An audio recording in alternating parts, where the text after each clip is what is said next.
Namaste everyone. Welcome to our Indic seminar series. We have Dr. Sucheta Paranjpe today with us. She is a retired professor of Sanskrit from Pune University and also was an associate professor at Leipzig University in Germany. She is a very passionate talker about Rama and Mahabharat, women's studies in the Vedic era. And today she is going to present us with Advaita philosophy propounded by Yajnyavalkya. Sucheta ji is no stranger to us. She's been here multiple times, having presented on variety of topics. So I'll hand it over to Sucheta ji and we can start. Thank you. Namo Namaha.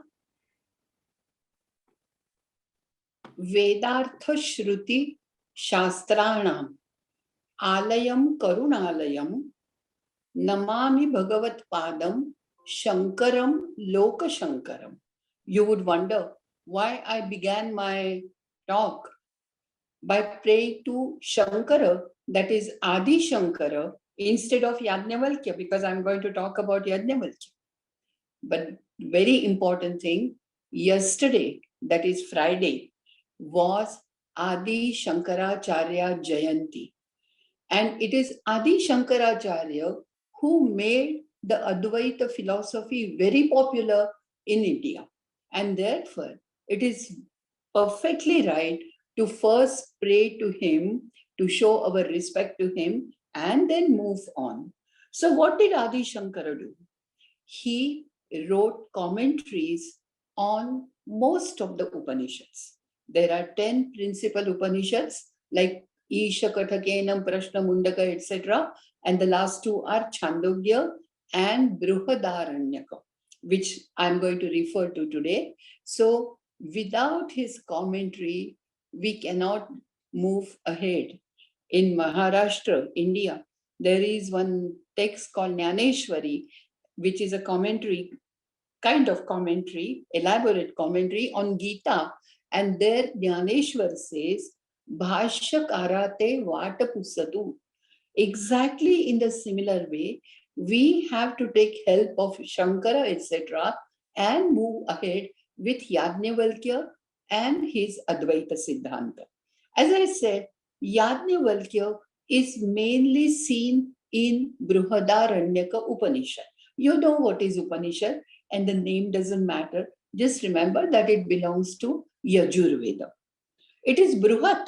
It is big, and big not only in size, but even in its content.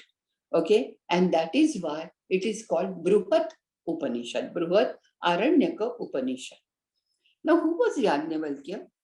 Yajnyavalkya was, of course, a great philosopher from ancient times.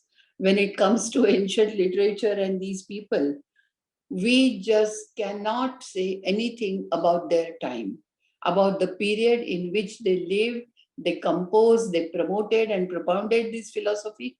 We just can't say anything because there is no concrete or historical evidence. So what we do is, from the literary evidence itself, from some of the examples given in the text itself, we try to make out their time. But according to me, time doesn't matter because the philosophy itself is so deep and so esoteric, as they say, that it crosses the limits of literally space and time. It was written in India, but it is famous all over the world. And it was written, maybe composed at least 3,000 years back, and it is still there. People read it, and people like you even want to know about it today. So Yajnavalkya was a philosopher, and he was a court philosopher of King Janaka Vaideha. We know this name. We know him from Ramayana. Yes, he was Sita's father. But this Janaka Vaideha that we know in Bruhadaranyaka is only a great scholar and philosopher. He has many, what should I say, scholastic philosophers, academic philosophers in his court, and Yajnavalkya is one of them. Bruhadaranyaka Upanishad talks of many other philosophers also, like Ajatashatru, Gargyabalaki, Vidagdha Shakalya, etc. But we will focus only on Yajnyavalkya and his Advaita philosophy. There are three things, but before I go to that, let me say one thing. Upanishads are beautiful and they have survived even today, firstly, for their content. The philosophy they have is, I don't know, I mean, amazing is not the word, but it has lived, I don't want to use the word survived, it has lived for more than 2,500 years, which shows that it really must be very strong. Secondly, the style of the Upanishads is very beautiful. When Yajnavalkya talks about Atman and Brahman, I will explain what these concepts. He talks about it as if, you feel that, oh, it is that simple. His words are simple, his style is simple, and most of the times there are dialogues. There is a dialogue between Janaka and Yajnavalkya. There is a dialogue between Yajnavalkya and his wife Maitreyi. There is a dialogue between Yajnavalkya and a fellow philosopher, again a woman philosopher, Gargi. So just imagine, in those days there are women philosophers too.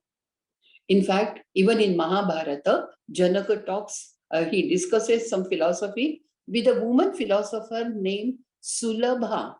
And I have always felt proud about it, not only because I am a woman, but for our ancient tradition, that in ancient India, there were women philosophers. I haven't heard, you may correct me if you know anybody, I would welcome that there was a woman philosopher in the West. There may be professors of philosophy, there may be women who have written books on philosophy, but a philosopher herself, the way we find it in Maitreyi and Gargi, and especially when they are talking to Yajnavalkya, we don't find anywhere else in the world. So, Yajnavalkya is the best. He is called, the word is very nice, and so I would use this. Janaka calls himself Brahmishtha. We know words like Vasishtha, Shishtha, Jadishtha, which means the superlative degree of everything.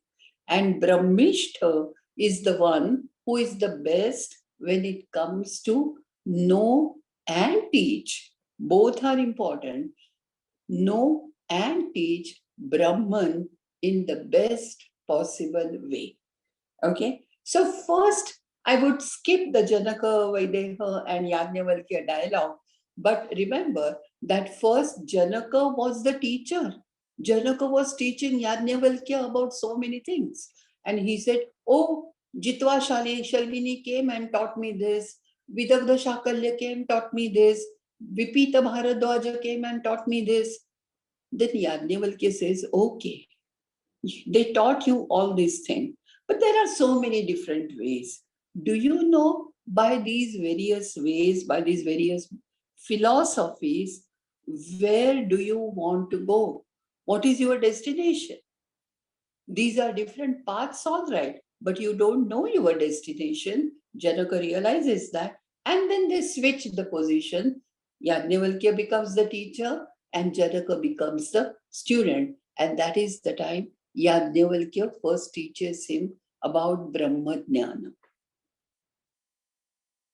Now, before I move to Maitreyi Yajnavalkya Samvado, this is how it is called in Upanishad, let me make some concepts clear.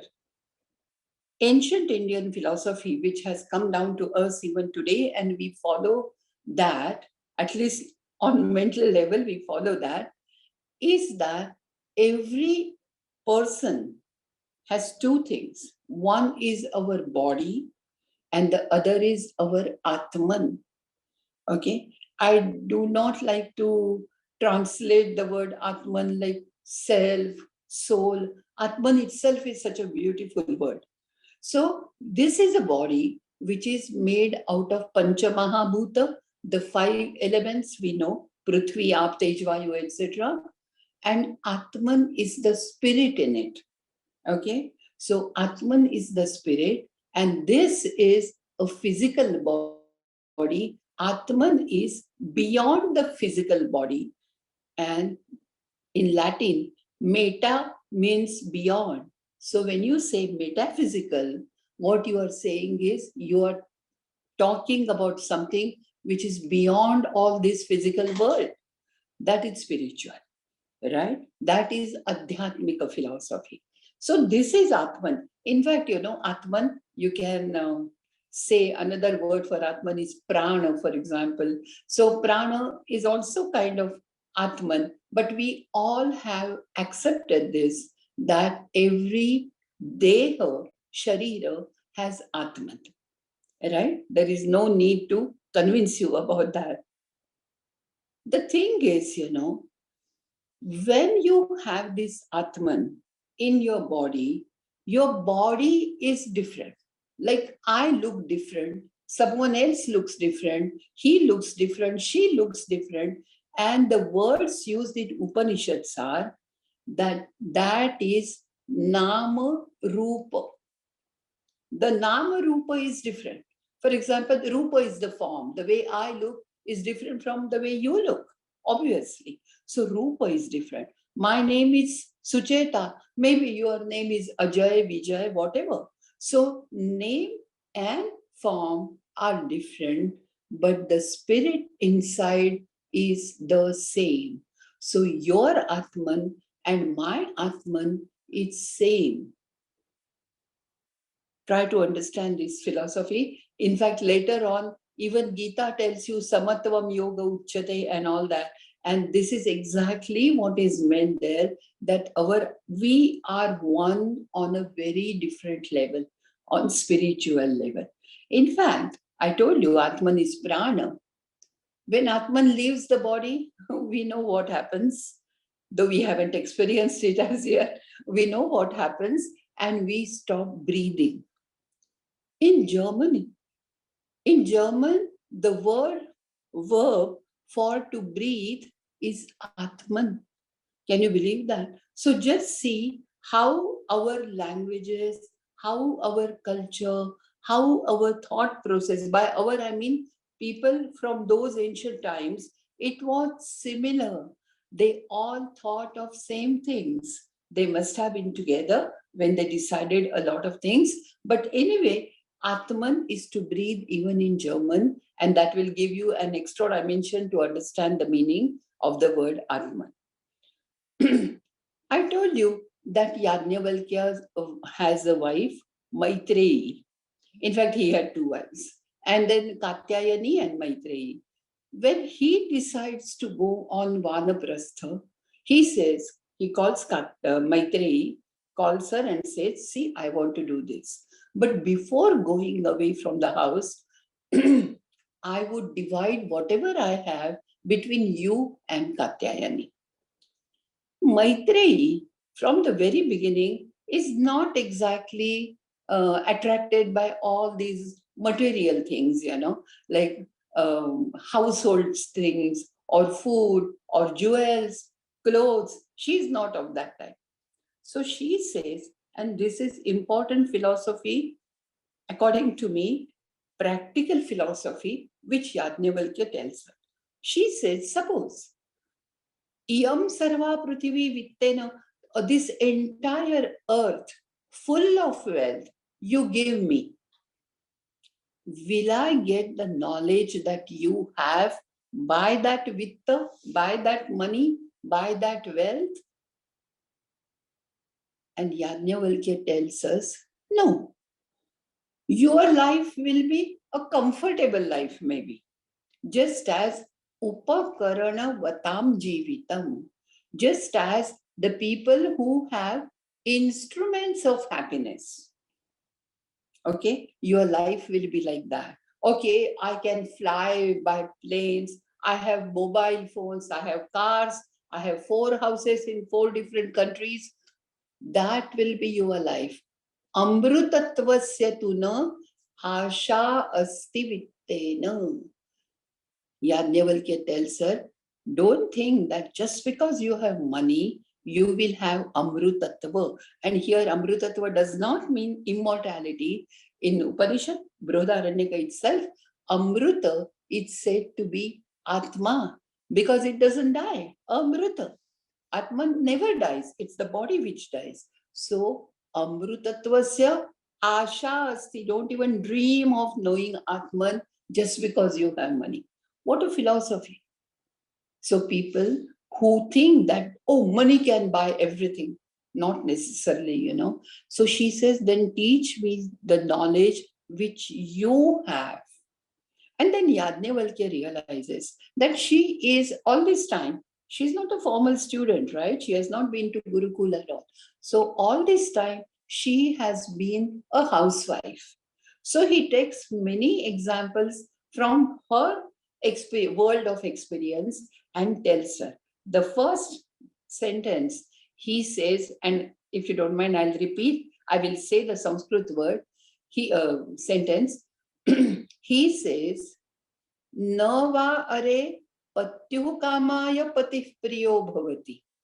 Atmanastu kamaya patih priyo bhavati. You don't like your husband because he is a husband. You like him because for the sake of his Atman. In other words, you don't like his eyes, face, hands, feet, or anything of the sort. You like something inside him, and therefore you love your husband. Now, this is true, I mean, I won't say that when you marry somebody, you have seen her or his Atma. No way. But we always say that I saw her for the first time and something clicked. What clicked? So this kind of, or people say our wavelengths were on the same level or whatever our chemistry matched. All these things in the end come to this level that your Atman has kind of connected or is related to the other Atman because they are basically the same, but you like sometimes there are some to which you may not be attracted.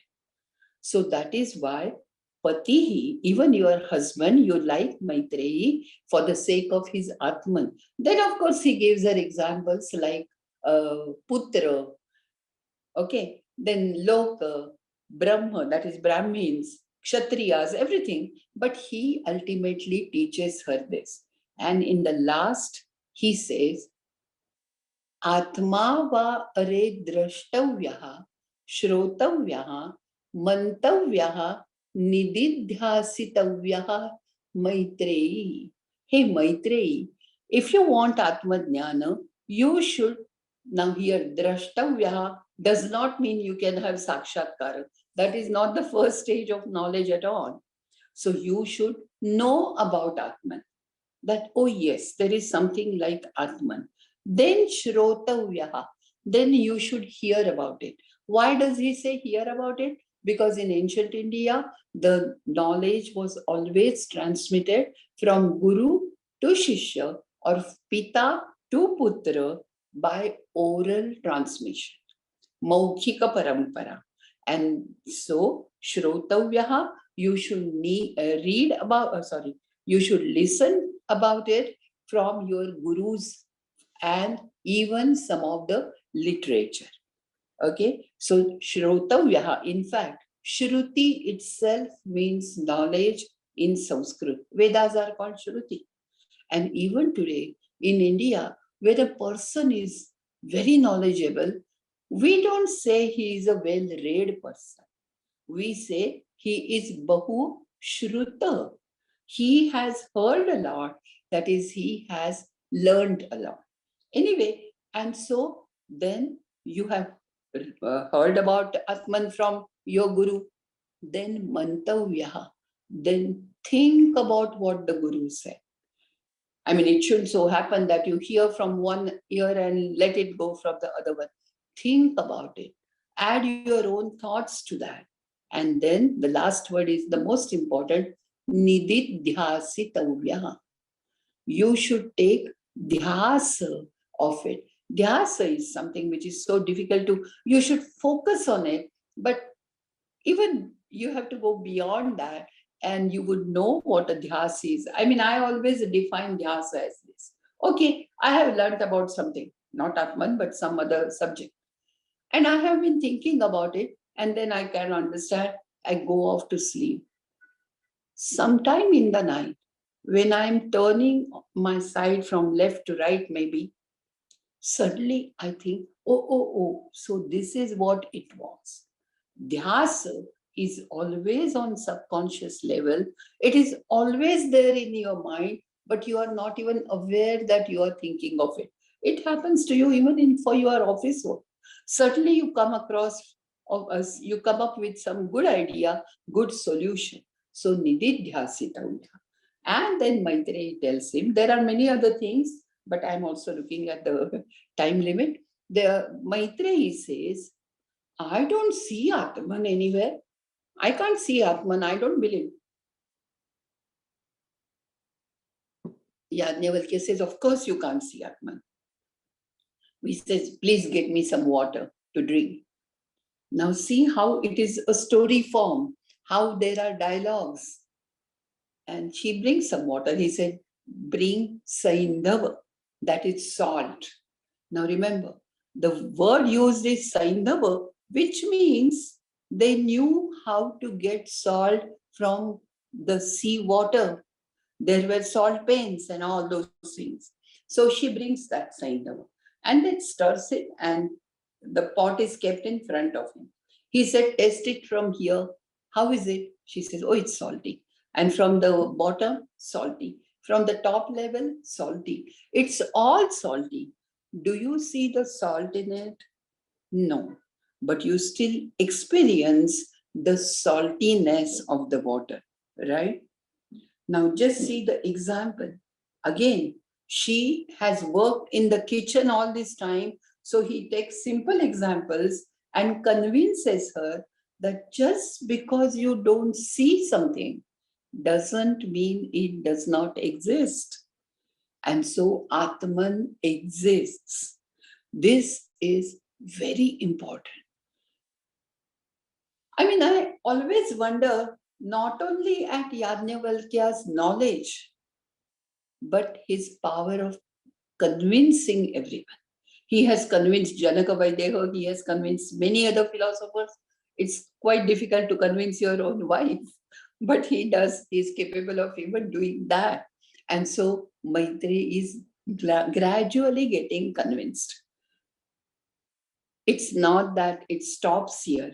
He gives many other examples and then says that just as Sarvasam Apam, all the water in the world ultimately goes to Sagara, that is ocean, similarly, everything in this world ultimately goes to Brahman. And he says that Atman is what the spirit you see in every individual. Brahman is the main Antima Satya, it is called ultimate reality. And Brahma and Atman are one and the same. They are not different. Again, I'll repeat, my Atman and your Atman is same, and all the Atman, that is everybody's Atman, and the Brahman, which is ultimate reality, they are also same. Dvaita is dichotomy, division. They two are different, is called Dvaita. And he says they are not different from each other. They are Advaita. They are not, there is no dichotomy. And this is Advaita philosophy. The thing is, in Indian philosophy, unless and until you accept, you have to accept some axioms, like that happens even in mathematics, for example. So unless you accept that there is Atman, you cannot accept the fact, the theory of Punarjanma. Because who takes Punarjanma? Who takes rebirth? Your body is gone. So it is the Atman which takes rebirth. And how do you take rebirth? according to your karma done in the previous birth. So all these things, Atma, Brahma, Karma, Punarjanma, they are related and linked to each other. Now, I want to go to Gargi. Okay. And this Gargi is one person I really want to do namaskara to her every time I think of her. As I said, Maitreyi was, what should I say? She only had doubts and she had what is called in Sanskrit as Jidnyasa, Jnatum Ichha. She wanted to know, she wanted to learn, and that is the first step towards knowledge. And so I accept Maitreyi's talk with Yajnyavalkya and how that was taken as a nimitta, as a platform to teach this to the entire world. Now, Gargi is in the court of Janaka. Now, just imagine, Janaka in those times realized that this woman is different and she must work, not work exactly, but she must be there in my court as a philosopher. Once Janaka performed a yajna. Bahu dakshinena yajnena. A lot of dakshina was given away and many people came there. And these people, they gathered and Janaka said, who is the best amongst you? And Yajnavalkya said, I am. And that nobody liked that. This was kind of not arrogance. I would say arrogance and confidence, self-confidence are just, there is a thin line between the two of them. He confidently said that I think I will take away all the prize money that you have kept because I'm the best one. And then everybody asked him questions and he answered. Okay, there are many people like Hota, Ashwala, Artabhaga, Bujju, Katyayana, Ushasta Chakrayana. I give you the names so that you would know that in those days there were various streams of philosophy, various schools of philosophy which were prevalent and which had what we call Rajashraya. Rajashraya is something backed by the government. And this is important, right? And so amongst them is Gargi. So after a couple of philosophers asked their questions, every day one discussion would go on. Then it was Gargi's turn. And then Gargi comes and asks him. There is a difference between Maitreyi and Gargi. Maitreyi has no pre-knowledge. Gargi is a learned philosopher. She is a scholar, already a scholar. So she asked Yajnavalkya, hey Yajnavalkya, all this world that I've seen, I would again say the Sanskrit sentence for you. Kasminnu khalutat otam cha protam cha iti. All this world, in what is it contained? Ota and prota are actually terms which are used while weaving a cloth on a hand loom. Okay, the straight thread and the, I think it is the, ota is the straight one and prota is the other one, width one. So, otam cha protam cha, and then Yajnavalkya says, apsu, in water. Now, see, I always wonder whether is Gargi a philosopher or is she a physical scientist, physicist? Because she asks, in what is this earth contained? And Yajnavalkya says water, because we know that only 1/5 of the earth has land, everything else is water. Then she says, and what is water contained in? He says, Vayu. We know that there is air around us. And that in Aditya, sun, Chandra, Indraloka. I mean, she keeps on asking him questions. In what is it contained? Her jidnyasa, her quest is not satisfied and she keeps on asking questions. So he comes right up to Indra Loka, Prajapati Loka. He's going above, up and up above, as they say. In the end, he says Brahma Loka. Okay. Shankaracharya tells you that every time Yajnyavalkya says something like Prithvi and Apa, that is water. Why so? Because water is Sukshma. It is Sukshmatara than Prithvi. It is Vyapaka. It contains the entire earth, and it is also Karada Bhava. You know that in philosophy there is a cause and effect relationship all the time. Forget about that. But there is a reason why Yajnavalkya says this. And when it comes to Brahmaloka, she says, and in what is Brahmaloka contained? At that time, Yajnavalkya tells her, Gargi ma ati prakshihi. Don't ask too many questions. Otherwise, your head will fall down. You cannot take that. It is too beyond your whatever you want to say, your power to understand what Brahmaloka is contained in. It's kind of not fair to Gargi, but poor woman, she accepts and leaves the court. Then again, some other philosophers come and ask questions to Yajnavalkya. And now comes the crux of the story. After a couple of days, Gargi comes back. This is the sentence which really, shook me. Like a woman, and she is the only woman, all said and done, whether in those days or in today's world, one single woman amongst the assembly of all the men, she who was kind of admonished by Yajnavalkya that don't ask questions, you will not be able to understand them.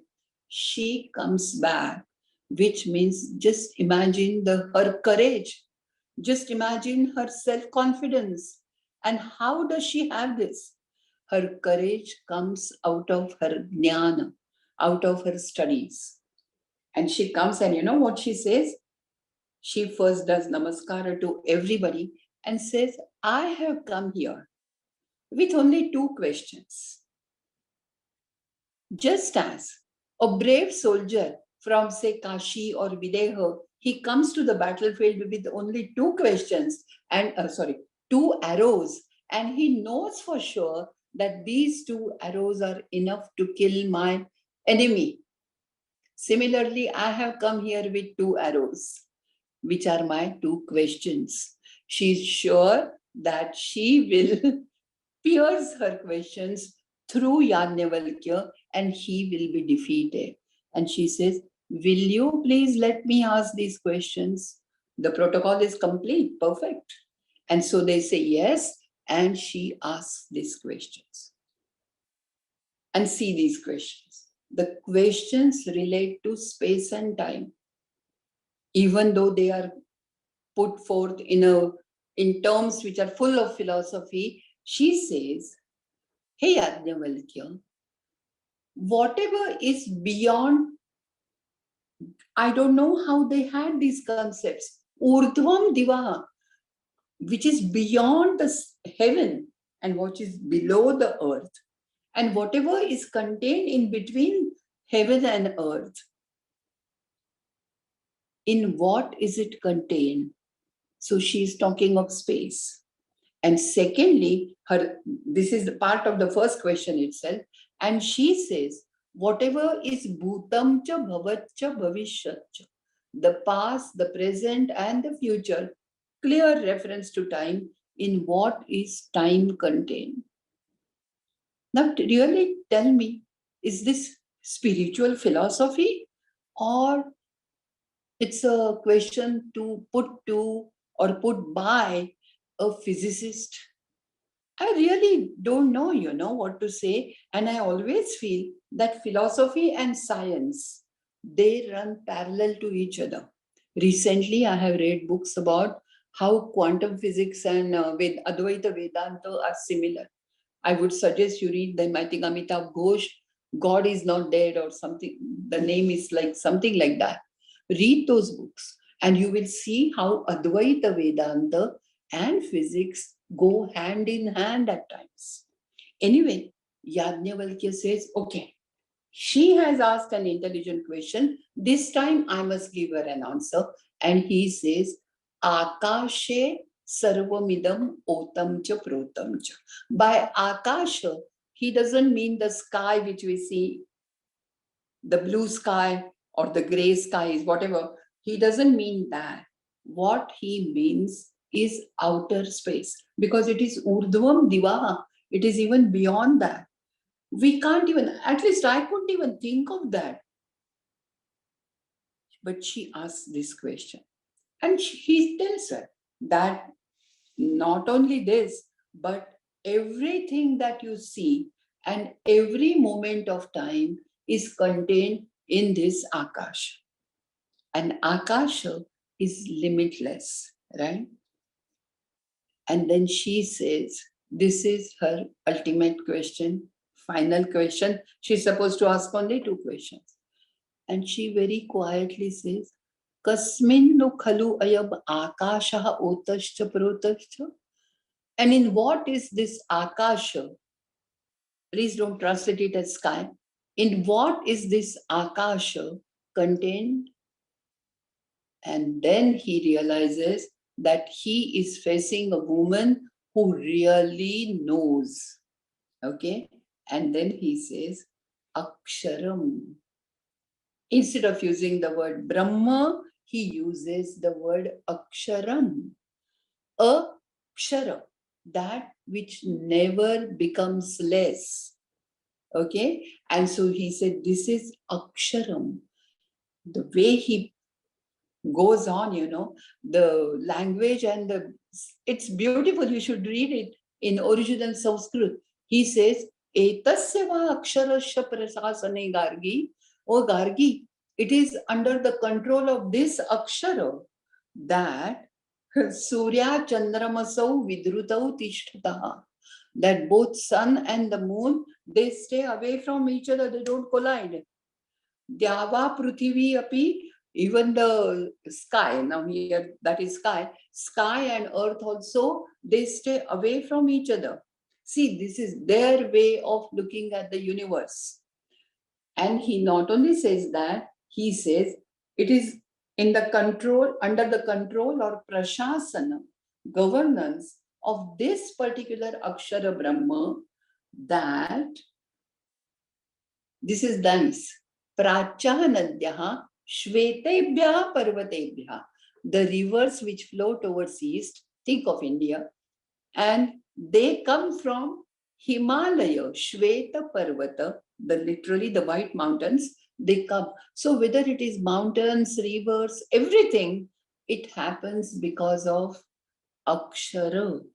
And then he also, this is a question, answer for her space related thing. Then for time related, he says, Yacha Kinchit Nimisha. Nimisha is the time taken to just blink your eyelid. Nimisha, Kshana, a moment. Then Muhurta, Ardhamasa, Masa, Samvatsara. You will not imagine how far their knowledge is about calendars. And so he says, all this time also is contained in Akasha. Now just try to imagine, even before the West awoke to such problems, maybe 2000 years before that, Gargi had these questions and he had these answers. See, when he talked to Maitreyi, he talked more about Atman. When he talks to Gargi, he talks more about Brahman, though he calls it as Akshara. And then he describes Brahman. And how does he describe Brahman? Wonderful description. Asthulam, asukshmam, arasvam, adirgham. You cannot, it's like water, colorless, odorless, tasteless. You cannot describe water, but it is still there. Similarly, Brahman is devoid of any adjectives. It is neither small nor big, neither microcosm nor macrocosm. It is neither big in volume nor small in volume. You cannot gauge it at all. And such a great Brahman is the Antima Satya, ultimate reality, and it is its Avishkara. The word sometimes used is Pratirupa, Avishkara, which is your Atman. Okay, and this is how he ultimately tells her, Gargi, if somebody dies without knowing what is Atman and Brahman, without knowing their Advaita, then he will be called Krupana. Krupana in old Sanskrit, it means unfortunate person. So he will be called Krupana. And the one who dies after knowing about this, I think to know is one thing and to understand is a higher level. So anyway, one who knows it, one who knows about Advaita of Atman and Brahman, when such a person dies, he is called Brahmana because he has got knowledge of Brahman. Iti uktanu shasana asi. Thus I have taught you, O Gargi. Okay? And then Gargi realizes that here is a person who has satisfied her quest, who has answered all her questions, and therefore she does namaskara to him and tells everybody else in the court that you are fortunate that you could hear him talk about all these things, and don't even think of arguing with him. He is beyond all of us. Iti uktva Gargi virarama. She said this and she stopped. Even I am going to stop now. But before that, I would again just kind of wind up the whole thing, that every man, every living being for that matter, is something. Every living being has an Atman, okay? And that Atman is same. For everyone, it is the same. And Brahman is the ultimate reality, Antima Satya, and that Brahman and this is one. In fact, there are two sentences in this Upanishad which are called Mahavakya. One is Aham Brahmasmi. Okay? Aham Brahmasmi, and by Aham, I don't mean my hand and feet and head. I mean my Atman. My Atman and Brahma is the same. And secondly, there is one more thing. It says, Tat Tvam Asi. You are that. That is, every person is that in the sense that you are Brahman, part of Brahman. This is Advaita philosophy, which Shankaracharya also popularized, I will say. And therefore, even today, Advaita Vedanta school of philosophy is very popular and it is read all over the world a lot. Thank you very much.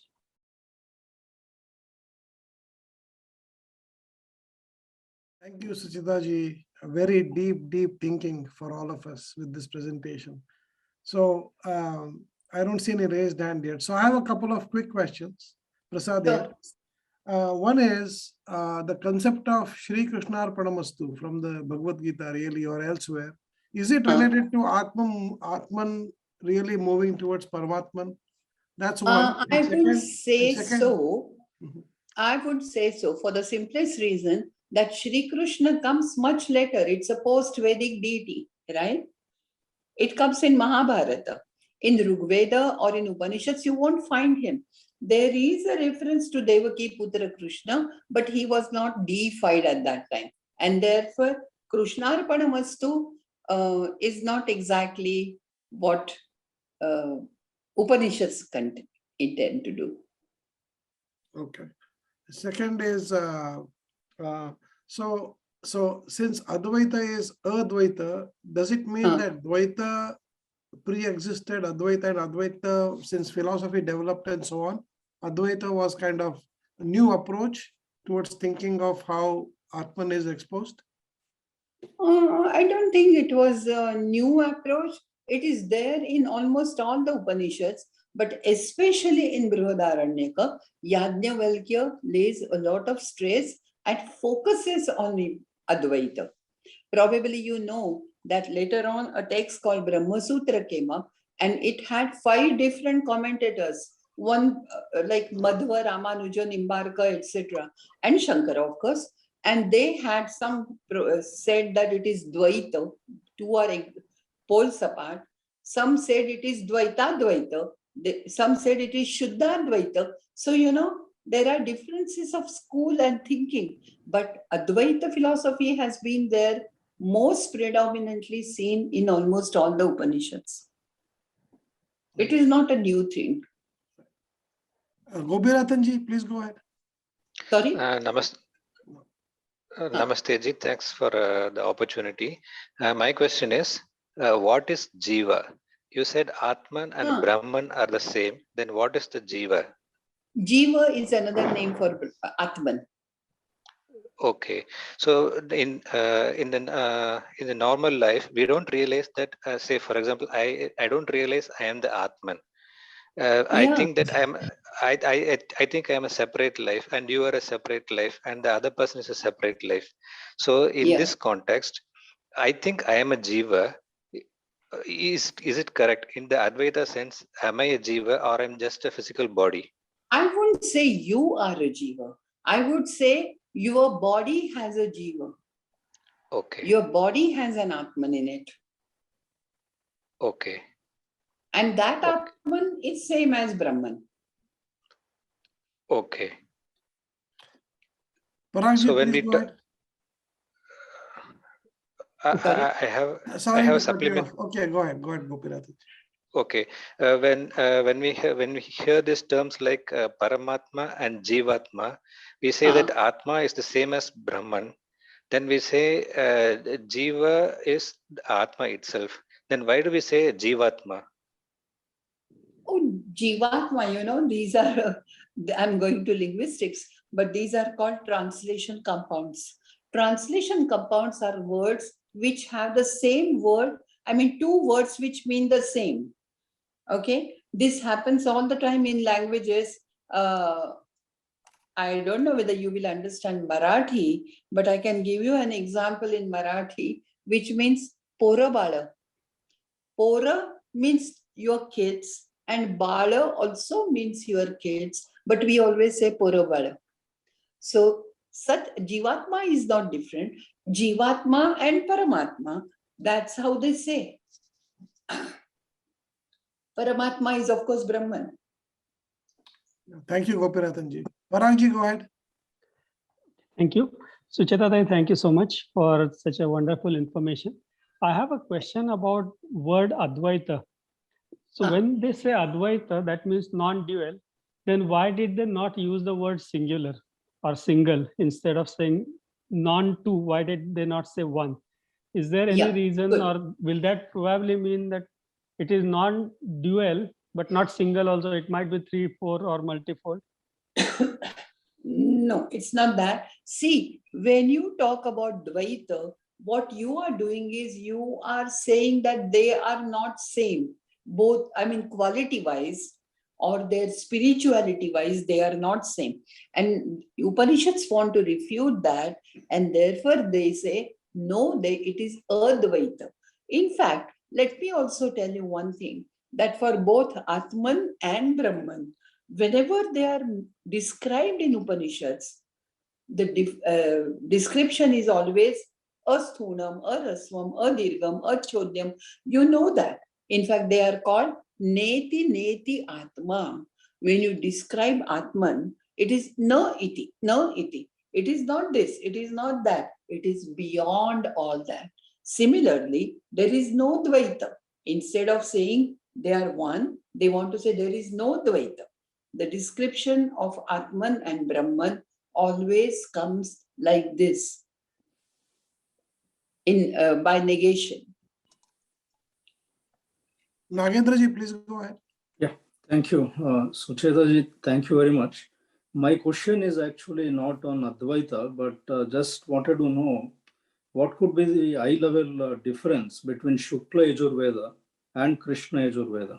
Because Yajnyavalkya gave us Shukla Yajurveda, right? Shukla Yajurveda. Okay, I will explain in 2 lines. See, Shukla is fair, right? And Krishna is dark. Now, this has nothing to do with the color. Okay, in Krishna Yajurveda, there are prose formulas used in Yajna, which are called Yajus, with their explanations. Okay, so they are mixed. There is some part which is mantra, some part which is the explanation or analysis or whatever. Whereas in Shukla Yajurveda, there is no explanation, it's only a list of the mantras. And therefore, it is more, what should I say, purer according to the tradition. And therefore, that is called Shukla Yajurveda. That's about it. And of course, then there are stories. There are stories how, but they refer to color, and I don't, there is no apartheid between in Vedic times. Vivek ji, please go ahead. You'll have to unmute. Go ahead. Yeah. Can you listen to me, Mataji? Yes, sir. Go ahead. Mataji, I just want to ask you that what is the difference between the Advaita of Shankaracharya ji and Swami Vivekananda? In Ramakrishna Paramahansa. No. There is no difference. Advaita cannot be different, The way you explain it may be different. Now, I gave you 2 stories, one with Maitreyi and other with Gargi. In both these stories, Yajnyavalkya explained the whole thing in a different way. In fact, I always feel, that Vivekananda and Shankaracharya, they have done a great job for us by spreading the knowledge of Advaita Vedanta. Shankaracharya in the 8th century AD and Vivekananda very recently, 150 years back. There is no difference. Excellent. Any more questions? Last call until we close the session.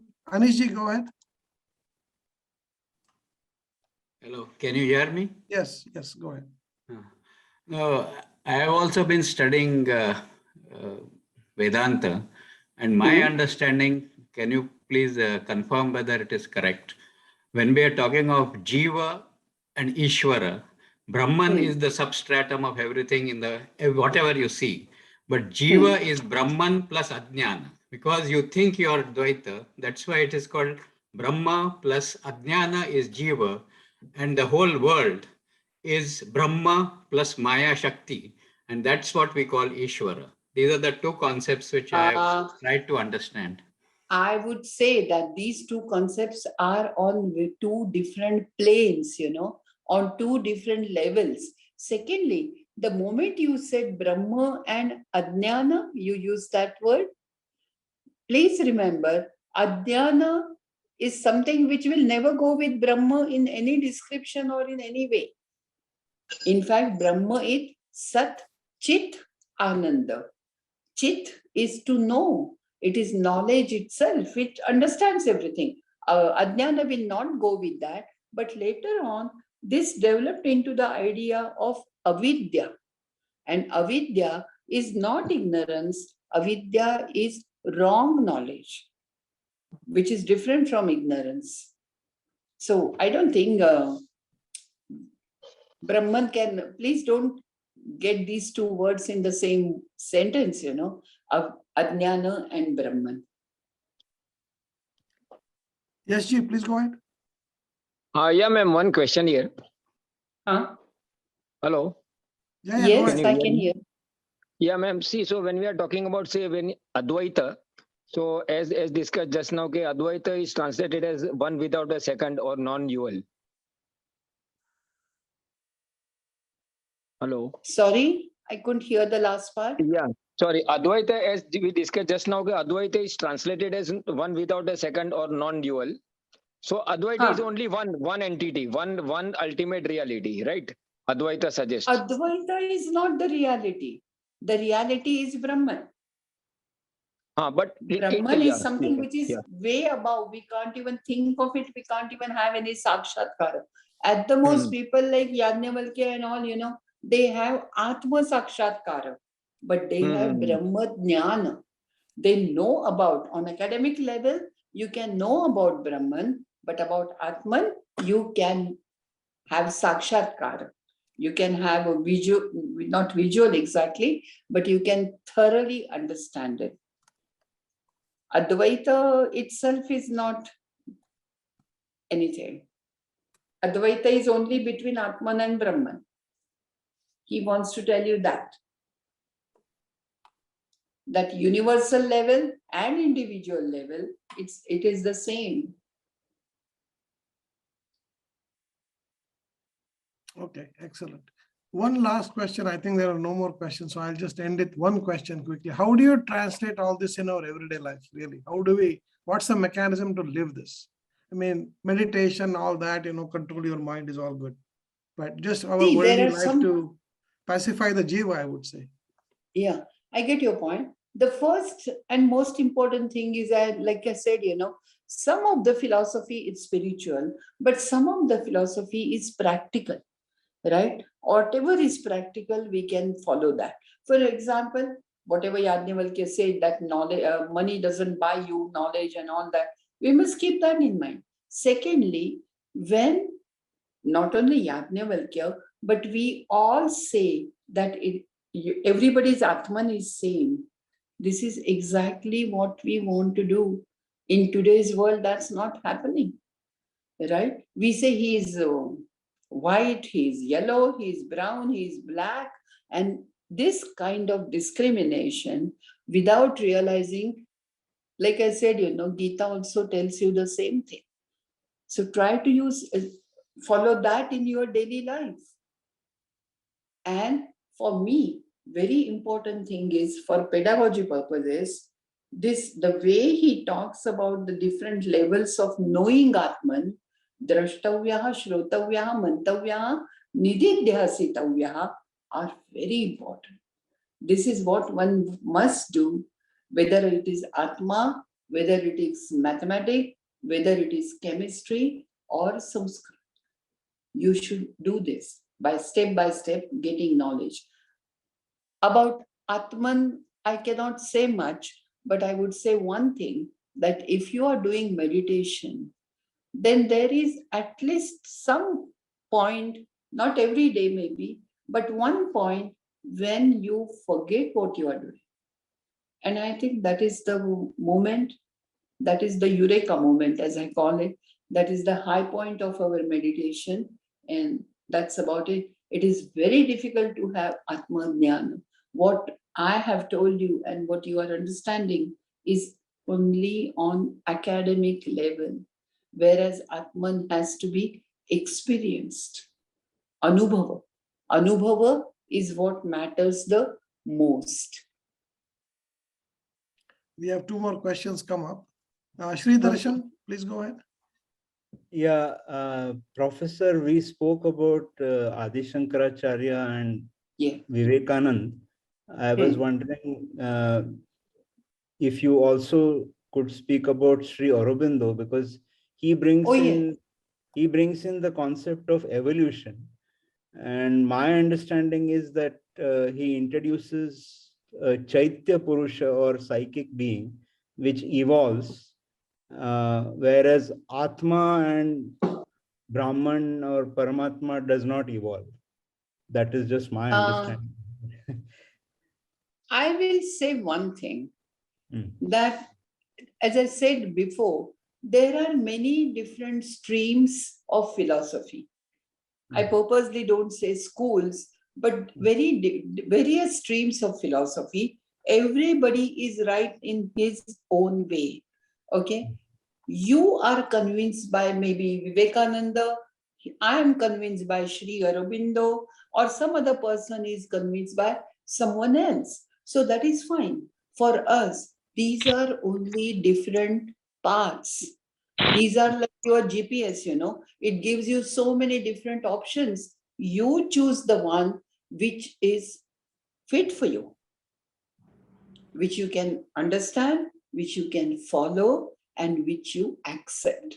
So I'm not saying here that Vivekananda is great or Aurobindo is great. We are not comparing. They are all very amazing in their own ways, but they are different. Their methodology is different. Okay, thank you. Last question. Anita ji, please go ahead. Pranam, Sucheta ji. I want to ask, what is the difference between I am Atma Brahma or Aham Brahmasmi? Oh, when you say Aham Brahma Asmi, that is my Atman itself is Brahma, which means, this is a clear statement about Advaita, that I and Brahma are same. And like I said, by I don't mean my body, but I mean my Atman. And what was the other sentence you said? Ayam Atma? Please repeat that. That is not, huh? I am Atma Brahma. That is Atma. Ayam is this one. This Atman is Brahma. So somebody is just making a common statement, which is universal, that all Atman is Brahma, whereas one student or one guru is saying this, that I am Brahma, that is my Atman, it's same as Brahman. That's about it. There is no difference at all. One is in first person, the other is in third person. That's about it.